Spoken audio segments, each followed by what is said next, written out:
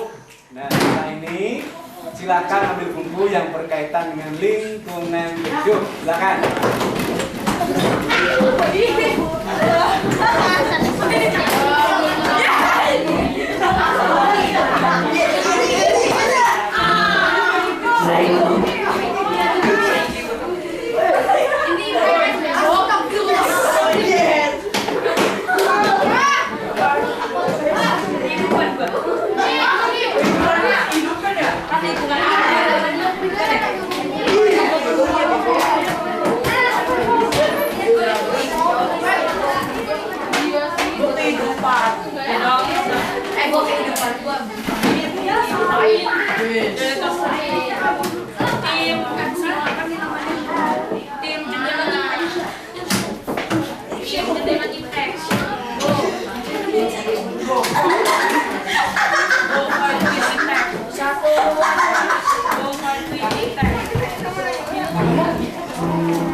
Air raksa gunanya apa sih?